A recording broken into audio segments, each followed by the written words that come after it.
This is the Alternative Investing Advantage podcast from Advanta IRA, where we show you how to explore investments beyond Wall Street and open your eyes to new options for your portfolio. It's time to take control and give yourself the freedom to choose where you invest your money.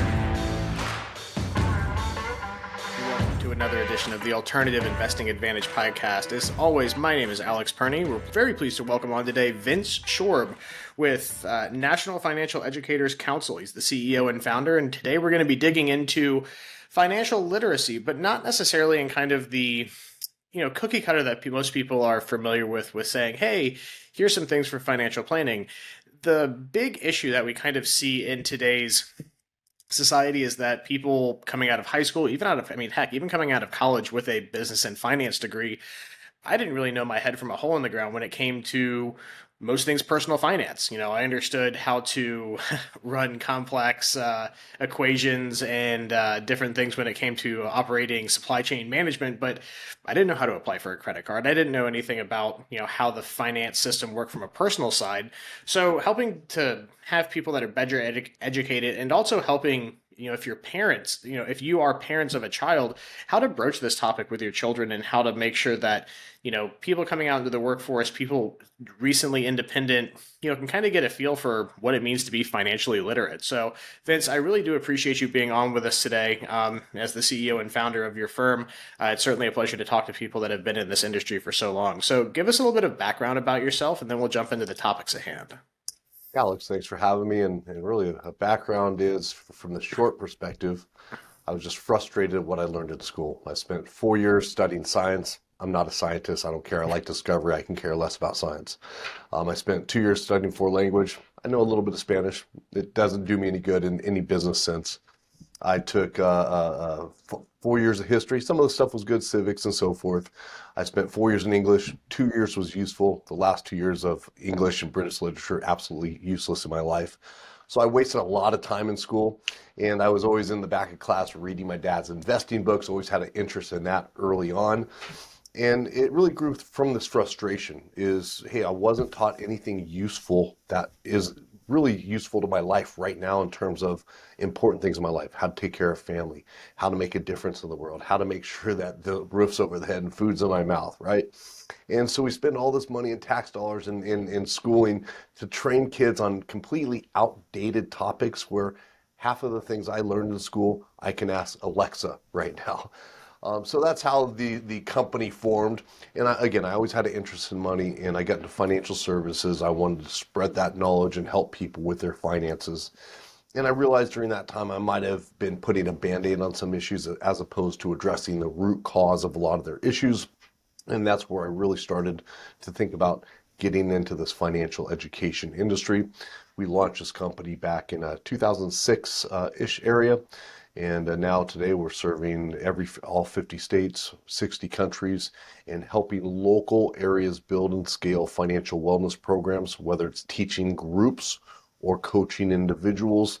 That's our mission. And we also are big advocates as well, obviously promoting financial literacy in schools too. And this brings us up to you and I talking here.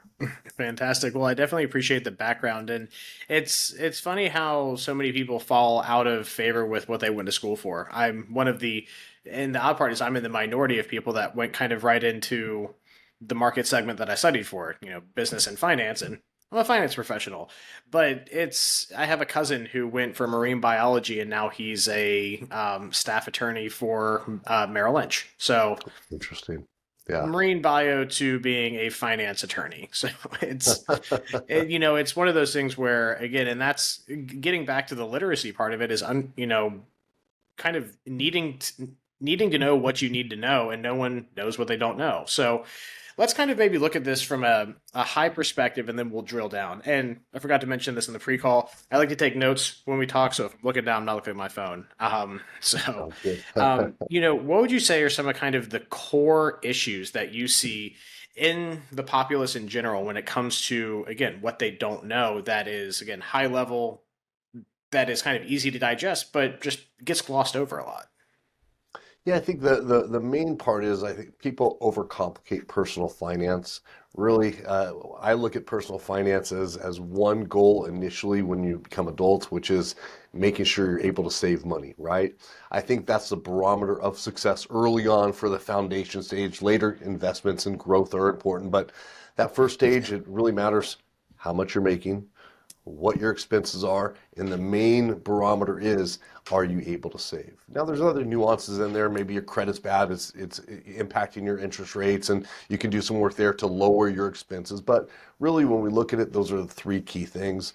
And I always tell people to make sure they're setting goals based around that early when they're getting their foundation, with the obvious first main priority, making sure you have some emergency money, and then make sure you have some money early on to set aside and invest.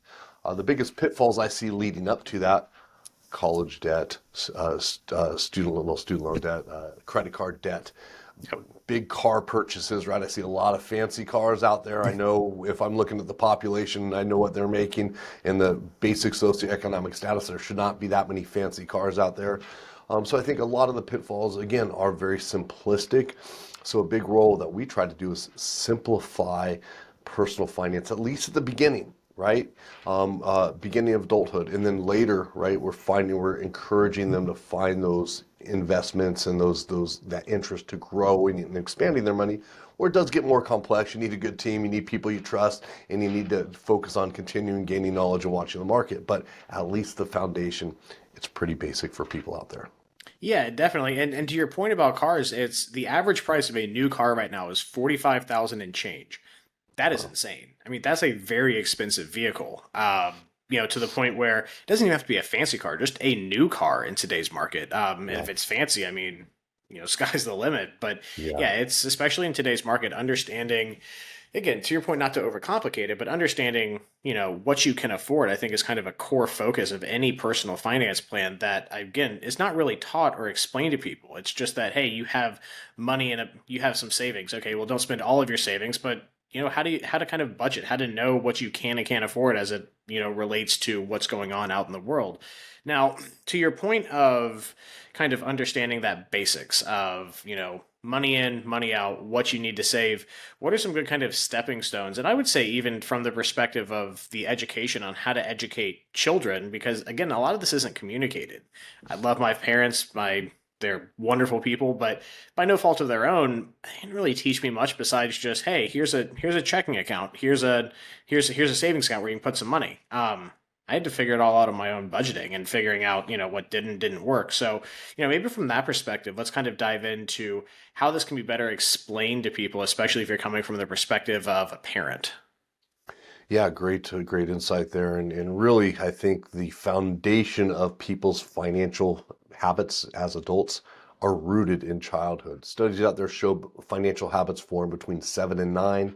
Brown University has the most widely recognized study in that space. 50,000 kids shows financial habits as in terms of chores and work ethic formed by age 9. So it starts young. And with kids, kids today, I had TV, radio, and smoke signals, when I grew up, not to age myself, but back, nowadays, these advanced marketing strategies are really impacting kids from a young age. So they're getting influenced by advertisers. They're getting influenced by these influencers, the YouTube unboxing videos, the shopping videos, these things. They're getting influenced by their parents and the people around them, right? And oftentimes they don't have the best financial habits. They're not being taught in schools. So at the formidable ages, they're developing their spending habits, right? Most don't develop their savings or earning habits. What they learned is their spending habits. That's not a good first thing to learn. So I think those behaviors and habits that are forming at a young age, we need to be very cognizant. I think parents can do a lot at those ages in instilling chores and working for their money, not buying their kids things, making them pay for it, having them contribute toward household expenses, even at a young age, talking age 4 or 5. Making it very simplistic, but at least getting them in that process and procedures where they're doing that monthly with you. And then using those teachable moments, whether it be evaluating ads on TV. Hey, what's this ad trying to convince you of? Who's it selling to using those moments when you're shopping or meeting with your advisor and bringing them in and having those discussions. As our kids grow up into teens, I think it's critical we're preparing them for the life stages. Student loan, moving out on your own, buying a car that's not that 45 grand, whatever you said, making sure that they're not making those initial mistakes with credit. One simple credit mistake, that could be 5-10 years on your credit, right? Not messing up your initial rent. So avoiding getting behind and getting in trouble at a young age, I think, is that next step.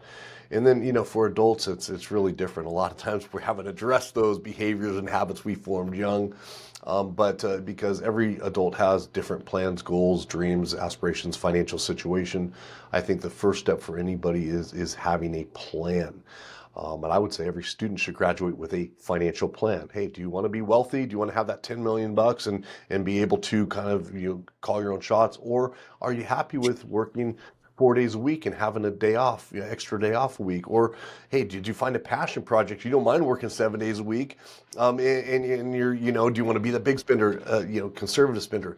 Helping them develop that plan early and really thinking through what that means in terms of the relation to work and time, which are all critical factors for anybody to think about. Yeah, so there's kind of two things that you brought up in there. And one thing I'd like to add is that a big thing that I see in, being in, investment finance is people letting perfection stand in the way of progress, or, perfection stand in the way of good enough. Because, so many people, especially in, the social media era, again, to that unboxing analogy or example that you gave, it is so easy to get sucked into a hole. And especially, it's not like it's age restricted content on YouTube or something. A kid, if they have access to it, can go on and look at finance.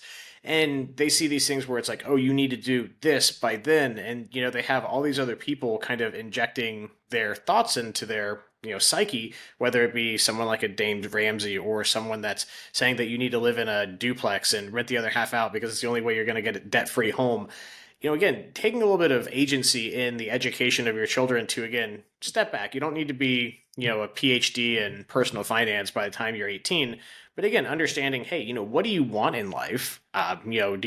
Does this kind of stuff interest you? Are you a big book reader and your best Saturday is sit in a hammock reading a book? Or are you someone that likes to go out and enjoy time with friends? Do you love traveling? It's that kind of thing to figure out, hey, well, this is kind of the trajectory and here's kind of the things that you need to do to get there, at least giving them the tools, whether they build that house with those tools or not. They're adults at that point, so, be what it may. So again, I think that's something that I would interject in there is just also, understanding that, there's a lot of outside influence, especially in this arena. And again, it can be good, it can be bad, but it's a lot to take in, especially for someone that's forming their opinions. If they gravitate onto something that ultimately might be a detriment to them, pay attention to that. It's not just the violent movies and the violent video games. It's the. True, yeah, a lot of influences, and yeah, if we're not having those conversations and helping them explore, right? I think that exploration's key. To your point, yeah, there are a lot of people that say, "Hey, this is what you should be doing, living frugal and so forth." But if that's not a motivator to them, they're not going to do it, right? We need to find, to your point, find that motivator, that lifestyle that's going to motivate them. And that's really, helping them develop reasons to learn is key. And I think a great way parents can do that in a fun way is really through career exploration too. We see there's a study out that compared kids in China versus kids in U.S. and what they wanted to do as an adult. Kids in China was, I'm making up these terms, but it's very similar: astrophysicist, astronaut, mathematician, right? Kids in America, the number one YouTube influencer. They had a celebrity sports star, and then the only real profession out there that was, you had a very good chance of doing it was being a teacher, because our conversation at a recent advisory board meeting was that's because they were exposed to teachers. They're exposed to YouTube stars. They're exposed to celebrities, but they're not exposed to things that they may enjoy doing. So let's say, your kid wants to be a professional basketball player, right? Yeah. Long shot, but let's bring them to a game and explore the other things they could do to be around the game they love. Maybe it's a referee, maybe it's a concession person, maybe they develop a product, maybe it's you go talk to some of the vendors there, right? So helping them explore, hey, you like basketball, it would be great if you can become a pro basketball player, and I encourage you to do that work and effort and all that stuff to do so. But let's look at some backups so you could be around that sport and the people you love. And I think that's a great opportunity for parents to give their kids some options. And again, it's not like I have to be a pro basketball player. It's, hey, now I have some options and some fallbacks to be around the type of people that I enjoy. Yeah, absolutely. And I think that's probably an easy one to digest, at least for parents to say, hey, this is, there's, career fairs, there's counselors in high school that, again, tend to broach that. But again, to take agency of that and to really kind of be a little bit more forward thinking because, besides the teacher, you're the person that they're exposed to most until they get to be teenagers and they start wandering off outside the house. So, again, giving them that career path, and I think to kind of tie that back in, and then also maybe having the conversation of saying, hey, well, if you want to do this, here's kind of the steps that would need to occur. It's, if you want to be a fighter pilot, well, you need to go to a 4-year school. You need to be an officer in the Air Force or the Army or something. You need to do all these kind of things so that way they can understand it's not just like you get to be 18 and you just go pick from the job tree. There's things that need to happen with that. And to get back to finance, because I think the professional path is one that we could certainly dive into for several hours. True. But the personal finance one, I think a big one that I see a lot of the time that, at least in my own personal life, being younger, almost be 35, but over the past decade is just the inability for people to understand credit. That's really kind of one of those big ones. And I don't necessarily know how to explain it to someone in a digestible fashion. So from your perspective, if you're a parent and trying to explain to your children, besides the fact that say, hey, you need to get a credit card. And that's kind of what my parents did. I think they thought I was smart enough to figure it out, and thankfully I was. I never got in trouble with it and understood it wasn't just a free money bucket. But it's something that you need to explain to children. So if you have a late teenager, someone going off to college, what are some ways that you can kind of explain the whole concept of credit to them? What kind of strategy would you utilize for that?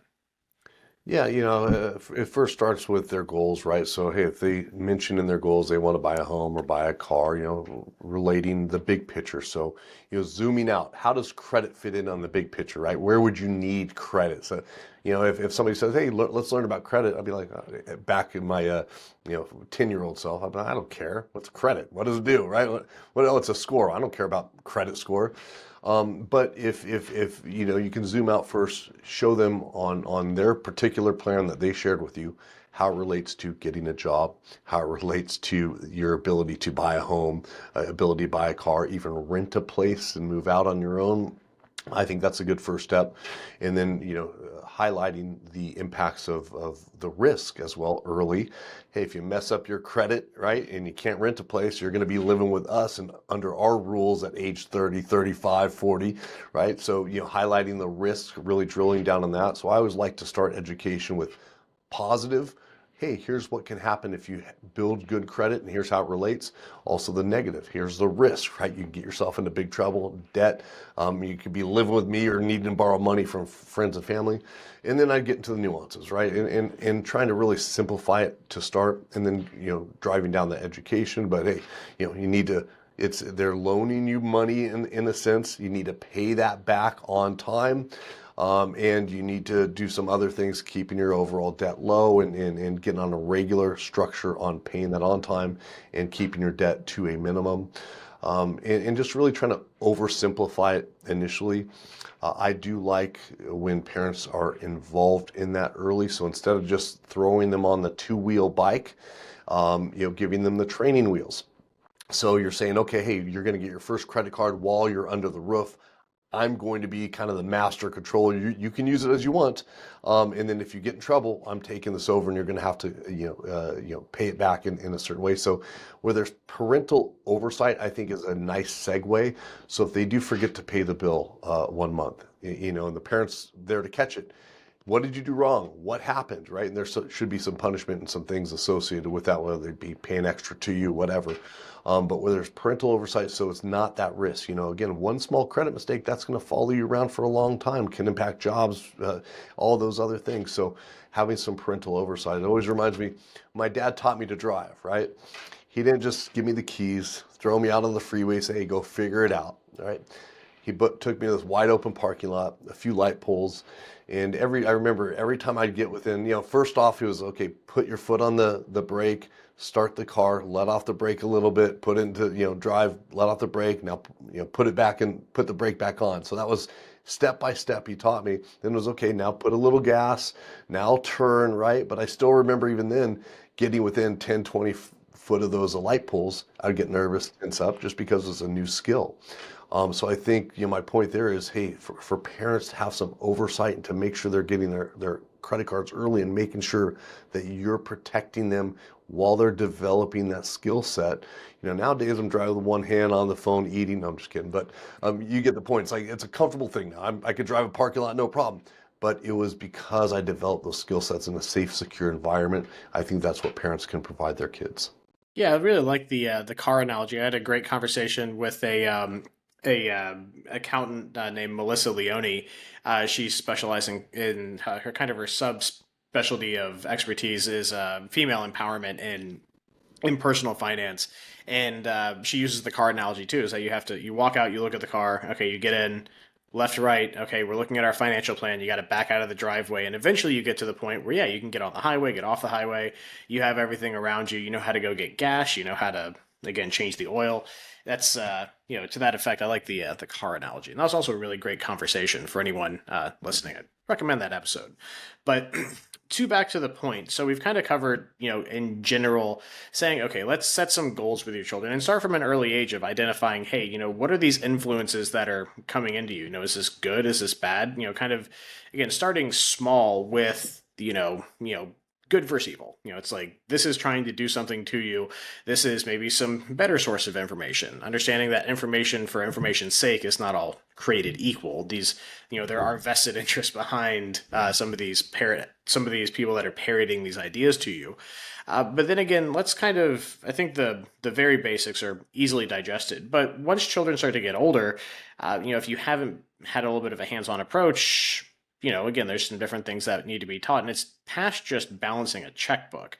What would you say are maybe some other big key points, not to, staying in that vein of not overcomplicating things, that parents can kind of help to prepare their children for best? And again, let's kind of drill down. I think we've gone over the broad strokes, but, would it be something like student loans, the big important ones that need to be addressed? And student loans certainly do kind of come back into the vein of credit cards and debt, but that's, again, a little bit of a higher level correlation to make. I don't think kids are really going to correlate the two, but they are. True. Yeah, I think a few keys if we're breaking down to that structure: income, expenses, savings. Number one, kids need to start working, associate work with earning money instead of parents just handing them money to buy things, right? And, at least me, I think one of my most valuable experiences, I always worked younger.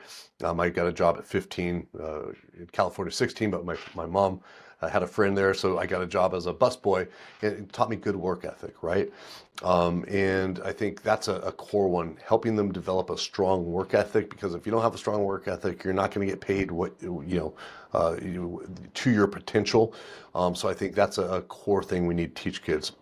To your point, student loan debt, I think that's the biggest pitfall for most people out there, most kids coming into the real world. At 17, you can take out student loans with absolutely no knowledge of loans, how much it will cost to pay back, not knowing how to read any contract, but you can sign for this, right? Without any parental oversight, which is scary in itself. So I think, hey, you need to have a certain level of knowledge before you could take out student loans, and there should be testing and things. We wrote a thing for Student Loan Protection Act to make sure kids have the knowledge needed before they're making college decision loans, because we consider it predatory when they're not. When you don't know information at 17, you're still a minor, and you're able to sign for loans. We don't think that's really ethical. Additionally, how to move out on your own. I think, when we're looking at that life stage, the beauty of something like how to move out on your own or how to buy your first car, it's nice because we're talking about something that the youth has interest in. I want to move out. I want to gain independence. I don't want to have parents' rules. And we're able to put all those boring sounding topics, right? It's not like, hey, son, daughter, let's go talk about budgeting. Let's go talk about credit, right? They don't know these topics. But if we're able to do it in the guise of something that they're looking forward to, gaining independence and so forth. We can teach them all the core topics in there that they'll really need for most things in life under a framework that's of interest to them. I also think some conversation on managing your accounts properly, something as simple as setting automatic bill pay, how that can protect credit, something like setting calendar of major events that you need to consider, whether it be bills due or when to check your credit. Additionally, I think helping them develop some sort of plan. In the perfect world, I would see kids have the basic skills to make near-term financial decisions when they graduate. Additionally, they have some sort of plan that will help guide them and yet have the flexibility, because at 18, 17, 18, what do you know? Thinking back to myself at that age, what did I know? But giving them some flexibility. Hey, this is just going to kind of give you some rough guidance. You can make changes as you're, doing these different things. Maybe meet somebody now, you want to speed up the timeline for having a kid. Now, what does that mean to your plan? So I think if every kid can graduate the basics to meet near-term decisions, a rough plan for the future, I think I'd be very happy. And I think we'd see a big change in the world and the country and with the overall financial health of Americans. Yeah, and I think to that point as well is also trying to help children understand, just how expensive it is to live on your own. Because I would probably even say, like, in my mind, I'm kind of thinking right here of the way that I would do it, and let's kind of maybe frame this out as a thought experiment. I would probably sit a child down. Granted, full disclosure, I have no children. I have no plans to have children, so I'm just going from maybe the wrong perspective. But something I think might be beneficial would be sitting down with a child and saying, okay, let's say you made $50,000 this year, right? We're going to subtract 20% for taxes, roughly. And then, okay, now we're going to look at what the market rent and wherever you'd like to live is, and we'll pick the median rent. Okay, that comes out every month. And we're going to pick, is this a place with a lot of jobs around there? Okay, let's factor in X travel, or maybe you work from home, so we'll adjust that. Here's what car insurance looks like for you. Here's what all these things look for you. And then let's look at what's left over so they can really kind of see. It's like, the fridge doesn't fill up with food. The, lights don't stay on because, mom and dad pay the bill, but just, really kind of understanding it. Because I think a big part of the problem is that, you need to have a basic understanding of all of it. You don't need to be a subject matter expert in any of it, but you need to kind of understand how those things fit together. And I think that is where kind of it gets lost on people, and especially with student loans. I think the big problem with that is, unlike any other debt, it has a built-in deferment to it. With a mortgage, after that first month after closing, you're paying on that thing. And with a car payment, again, 30 days later, you make the first payment. Power bill, they're not too thrilled if you don't pay that thing. So, you get kind of, it's really the only kind of debt, and this blows my mind, that you get to kind of forget about it for 4-7 years, depending on how long you're in college. And that's a problem, is that, understanding that some of these things, especially with student debt, and that's why I was so happy when we managed to get our student debt paid when we were in our 20s. But we still have friends that we went to college with. I'm 35, we'll be 35. And clients, and we have friends that still to this day have student loan debt that didn't even go to grad school, which is bonkers. Yeah, you made a great point with the sitting down with kids, sharing the bills. Very insightful. We call it project-based learning, so very insightful there. That's one of the biggest impacts we had at an event we do still call RMX. We walk them around the room. They're making decisions. Hey, what kind of car? What kind of rent? And the biggest thing that we hear at the end is, I had no idea my parents pay this. The other one is, when we gave them a budget income, I think it was 45 or 50 grand, around what you said, maybe 52 grand. And they're all excited. Yes, I'm making money. And we'd start them off at the car booth, right? Intentionally, and they get the nice car. Hey, I got still plenty of money, right? Then they'd get down taxes, and they get down to the rent and food, and they're like, okay, I have no money. I have to go change things on there. But very insightful of you, and yeah, that is a big thing, that they have no clue what things run, and it's unfortunate. And that something that simple would really prepare them mentally for what life is about.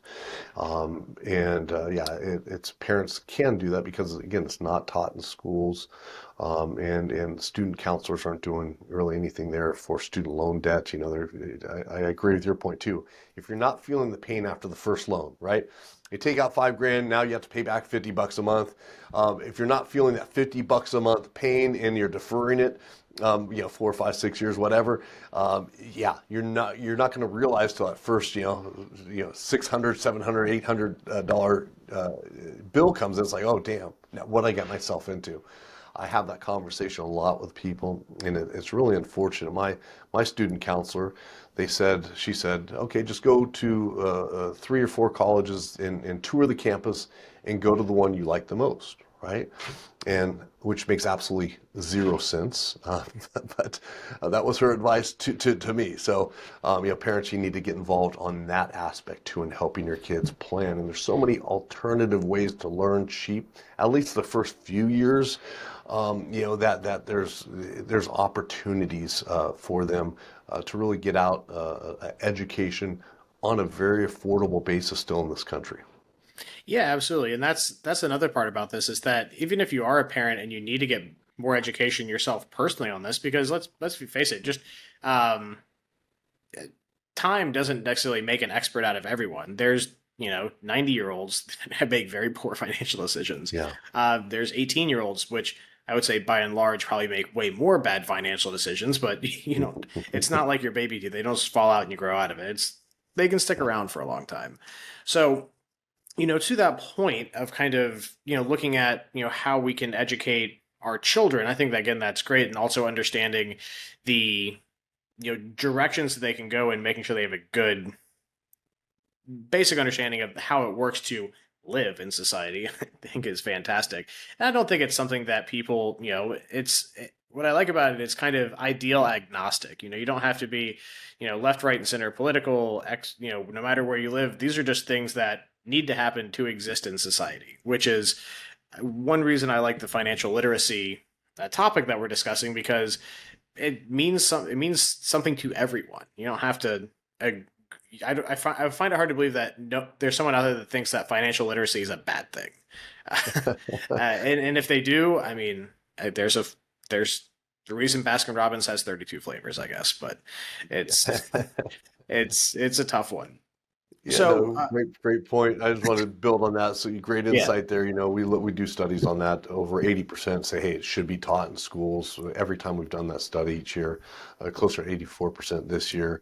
Nobody's trying to cancel financial literacy advocates, and it gets vast support across all demographics, ages, socioeconomics. It's an important thing, but I think that's to the detriment of financial literacy as well, because everybody believes it. Right? There's no bad guy, right? There's no like, okay, us versus them. And I think that's what commands a lot of the news attention now, is us versus them, this fight, right? Hey, it's whatever it may be. And I think, it's to the detriment of financial education. And we've been trying to find a villain for this, right? It's like how can we get some people that are against financial literacy protesting, don't teach my kids about money? I think that would help the cause. But I do like the fact that I'm not having to worry about getting canceled. And everybody I've talked to, it's like, yes, that's great. But again, I don't think it's helping us further the movement, because we haven't seen really any changes. If we look at report cards over the last 100 years, the same 4 core subjects have been taught. Now, back then they had some religion class, some other things. In the 50s we had home ec, but the same 4: English, social science, science, and mathematics. Those are what has been taught. And we have computers now. We have AI, and they're teaching things that we were teaching people. It's the old Prussian model of training kids to be obedient and so forth. It's times of change. We need to make sure these kids are prepared. The financial markets are more complex than ever. A lot of things have changed. Back in the 1920s, we had door ringers, people that go to doors and ring bells in the morning to set off alarms because they didn't have alarm clocks. So a lot has changed. schooling has it, and we need to find I hope somebody out there listening starts protesting financial literacy. We need that just for greater media attention. Yeah, and absolutely, and it's the trickle down effect. It's greater financial literacy will do wonders. It'll help socioeconomic standards of everyone, standard of living for everyone. Not only that, it would help reduce. I mean, there's a direct correlation to how it can reduce entitlement programs like Medicare, Social Security, because if people have a good nest egg, and again, nest eggs are going to be determinant. And I had a podcast earlier today with a financial planner and his was interesting. It was a goal-based approach by working from the goals backwards by saying, okay, well, what makes you happy? Do you just want to, again, to the analogy of it, sitting in a book reading a book on your back porch in the current house you live in, good enough for you? Does that make you happy? And you don't need to have as much. You can enjoy somewhere in the front term. You don't need to do all these crazy things. But if you want to go live on a yacht in the Maldives and you're 40 and have no retirement savings, well, that's really, then you're going to have to make some cuts and really focus on that. So figuring out, what we want, and I guess to the point of the financial planning, that's what kind of allows that stuff to happen by people being literate and understanding what they want out of life, and instilling that in your kids. Figure out what you want. It doesn't have to be the traditional model, but just understand that everything costs money. Everything. Everything. So expensive. Yeah. Everything is so expensive. And they tax you on everything. They tax you on the money you earn, and then they tax you when you spend the money to buy something, and they tax the house that you bought, and then they tax the car that you paid for. They're still taxing me on my 200,000-mile Toyota. Blows my mind. Yeah. It is amazing. I think too, with financial literacy, comes more educated voters. I don't care what side of the spectrum you are, but I watched this interview. It's kind of interesting. This guy was going around my old hometown doing like YouTube short videos, and is asking people, hey, sign this petition if you want to waive student loan debt. And it showed like 15, 20 people all signing it. Then he said, okay, how much are you going to contribute toward this? They're like, oh, no, I don't want to contribute. So it's like, well, if that happens, it's going to have to come from somewhere. How much are you willing to contribute? Oh, I don't want to contribute anything. I want to waive, but I don't want to contribute anything. So even something as simplistic as that, I think it helps people just make better decisions when they're voting for certain policies. And everybody blames the politicians for the $30+ trillion debt, the $50+ trillion unfunded, Social Security and Medicare area. But really, I think it's part politicians, but a lot of the voters are not educated on personal finance, and I think it's to the detriment of the country. Oh, absolutely. An educated populace, an informed populace makes better decisions for themselves and the population as a whole. So, again, no matter what side of the aisle you're on, I think everyone can agree that education is a good thing. Now, again, I think we could probably give our op-ed on that to ad nauseum, but let's transition a little bit because we've identified kind of, what parents can do. But a big portion of that is psychology of, why isn't this actually approached? I mean, it's a painful topic and it shouldn't be. It's something that everyone goes through. It's not like a small, medical problem that only a certain few people have. This is a problem, or I should say, this is something that everyone experiences. It is a common core of the human experience is to have to deal with finance in some form or fashion. So what do you kind of think is, and again, kind of the roadmap of solving this is for parents to kind of understand the psychology behind it and some of the roadblocks that they may face in actually doing this with their children? Because it's easy enough for us to say, yes, here's what you should do, but it's not that easy, is it? It's not that easy, but it's because it requires dedicating time, thought, and processes to it. But it's not that difficult in terms of you don't have to have a master's degree in personal finance, right? So, in doing something simple, instilling chores, having monthly conversation. It can be weekly, where they're paying part of the bills or using their savings. When they're going shopping, if they're wanting to buy something, they're doing it with the money they've earned. You're not buying things for them. So we're building up those muscles of delayed gratification. Okay, kid, hey, you want the bike, you're $50 short. You're almost there, but you're wanting this teddy bear to spend $20 on it. Do you really want that teddy bear now, or do you want this? Save up a few more months for this bike. Right, helping them build those muscles, using timely conversations, right? Whether it be going to your advisor, going to the bank, hey, what's going on here? Here's what's happening. Getting them to pump gas, showing them how much is going in, what that means. So we can use those timely events, and of course, having some structure at some points I think is important as well. But there's a lot of materials out there that you can use for that structure. I think the hardest part for parents is that time. Additionally, parents don't feel qualified oftentimes because their finances aren't in order. And so they're like, okay, how can I teach my kids when my finances aren't in order? But I think that makes a great teachable moment, right? And sharing, hey, this is what we're trying to do. And also making games out of it, right? Hey, we're trying to save, so we can do a vacation as a family and also for retirement for us. Let's do a light bill challenge this month, right? Where we're going to cut down the light bill. So make sure your lights are off. If we can do this successfully, if we, sitting down with them with the electric bill, hey, here's what it was at this time last year.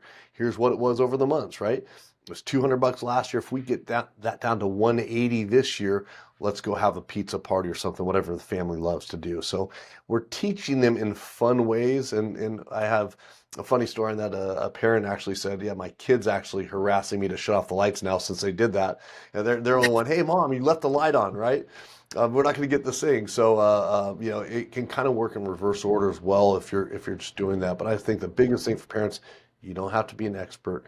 Use those teachable moments, get your kids to do the chores, contribute to household expenses, getting them to save, and just doing your best to do that. Additionally, there's a lot of programs out there you can enlist your kids in. If you don't want to do the formal education, there's a lot of programs out there. Our graduates, our CFEI, Certified Financial Education Instructors, host a lot of those programs for kids. So you can always reach out to us as well if you need that contact. And I think there's definitely a component, again, that's a great roadmap, but also speaking to kind of the psychology, I feel like there's a barrier of, especially with, adults that say you have children, you're in your late 30s, 40s, 50s. I think there's kind of a degree of shame that some people feel of just not True. having that basis of knowledge of being like, hey, I'm an adult, I have kids now, I need to teach them about money. And it's like, I can't even balance my own checkbook. And that's one thing that I really, when I have individuals like you on here, I really like to kind of hammer that home is that no one knows everything. Everyone starts from some baseline and everyone has been in your shoes. Maybe, again, if you're a 45-year-old parent and you don't really know anything, well, there's people that are in the same boat as you, maybe different age, but everyone has to start somewhere. And just because it's late doesn't mean it's too late to start the race. It need to happen sometime. And so long as you're not talking to, someone who's just inherently not a great person, anyone in our fields are always happy to help on the basic stuff. Granted, don't fleece me with questions on my time off if you're a friend or an associate of mine, not professionally, but any of us that are in this industry, we don't do it for the paychecks are nice, but we inherently probably enjoy it. So ask questions. There's resources out there that you can go and get a face to face with, and understand that it's not shameful not to know something. You just got to take the first step. To that analogy that Melissa, who I had on here, said, you got to walk out of your front door of your house, get in the car, buckle your seatbelt, and eventually you'll be driving on the interstate. And that shame is a big one. I'm glad you mentioned that, especially today. We see social media. Everybody looks like they're doing great, right? We see all the nice trips, the nice food, but the reality is behind the scenes. It's not so much. So I think that's even adding more shame. And I'm sure you experience this in your profession. I know I see it all the time. When people are doing something cool with money, buying a home, making an investment, doing something, and they may not be prepared. Let's say they go say, oh, I want to invest in crypto. They start investing in crypto with no money, take money out of their the cash advance on their credit card to make that investment, but it sounds cool, right? And people talk a lot when things are going well for them financially. Maybe they bought a home, it went up a lot in value. When things are going well, people talk more about it. When things aren't going so well, you never hear people saying, oh, my home just went down $100,000, or hey, all that money I fronted on my credit card to buy some random crypto Dogecoin, now I'm at, lost, half my investment. So they're not talking about those things. So, when we're looking at behavioral finance, we feel we deserve what our peers have, right? So we feel we're on equal footing and deserve what they do. And I think just seeing all the success out there uh, from a front level, but behind the scenes is not. In my mortgage days, I took over 20,000 loan applications, right? This is going back 20 years ago. And you would think, hey, this person sounds professional. Hey, they're a doctor, a lawyer. You're kind of talking to them. They got $1 million home, they got a second property. Okay, this person's probably doing well. You pull up their credit, you pull up their savings. You're like, damn, I'm not going to be able to get this person approved, right? Or it's going to be a very big struggle. So I always tell people that feel shameful. Hey, a lot of people look like they're doing well, but the reality is they aren't. And no matter where you're at right now, right, it doesn't matter. You can always progress and grow as long as you commit to gaining the knowledge, commit to building some team around you, that infrastructure that can be helpful, and you can get to that next level. And that's what we encourage. Yeah, and I would say from, either the parent or the child's perspective, keep in mind no one puts their house foreclosure on Instagram. Yeah. When they, have something bad happen, you get such a skewed rose-colored glasses view of the world, and especially finance. When you just kind of look at the media that's out there, you either get like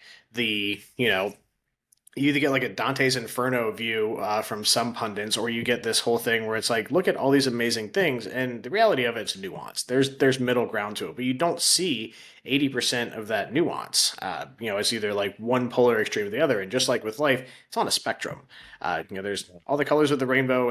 The rainbow is not just pink. It is not just blue. It's not just yellow. There's gradients to all of this, and I think that's very important for people to kind of take away from this. So with that said, we're kind of hitting up on 45 minutes, which is where my producer likes me to bookend these. So I always like to turn it over to my guest to, final thoughts on, if there's and we certainly do have time, if there's something that we didn't hit on that you think would be, beneficial for people to take away, certainly let's broach that topic now, and then we'll bring it in for a landing. Yeah, sounds good. And I like the general theme of this show, so I appreciate you and your efforts. And what I tell people is gain knowledge in the way you're comfortable with, right? Shows like this are a great way to gain knowledge. Books, blogs, all these things. There's so many ways to gain knowledge today. Again, prioritizing the key things. Starting with a plan, right? What's the overall plan? Prioritizing those things that are most important and urgent to achieving that plan. So if you want to buy a home in 2 years and your credit sucks and you have a lot of debt, that's where you would start, right? Or hey, if you're debt free and want to invest in a few years but don't have any risk capital, well, we need to start on working on raising that income or lowering the expenses so you can save more. So really being strategic about that so you don't feel overwhelmed. And that way each month you can target a specific area of your finances. The other big thing I just want to leave with is, most people spend 40, 50, maybe 60 hours a week working, right? And of that time outside of work, most people don't spend more than that hour on personal finances or anything there. So if that ratio continues, that work is going to be dominant through your life and that personal finance because you're not dedicating the time to it. It's just like working out. If you're looking to gain muscle or lose fat, if you don't commit the time and effort to train, you're not going to improve your situation. Being strategic is a key thing. So I appreciate what you guys are doing on the show. Great show. For the parents out there, please teach your kids about money. Become an advocate as well. Encourage your schools to get that in there because I consider the most important topic in high school that needs to be taught so they're prepared, so they don't get in trouble. When they do get in trouble, it affects their emotional state, their well-being, their health, their happiness, their ability to live a full, fulfilling life. So parents, it's your responsibility. Right? I hate to put it on you like that. I know you're busy. It's your responsibility, but let's get the schools involved as well. And I do thank you. Absolutely. So if people want to get in touch with you, obviously you do offer this as a professional service. How can they find you? Either social media, websites? How can they get in touch? Yeah, I'm at financialeducatorscouncil.org. We train and help financial educators and coaches scale financial wellness programs in their community. So it's very community oriented. And so if you have an interest there, or if you're an advocate, you want to help promote this cause, reach out to us. Feel free to reach out to me personally too at LinkedIn. Vince Shorb, Shorb.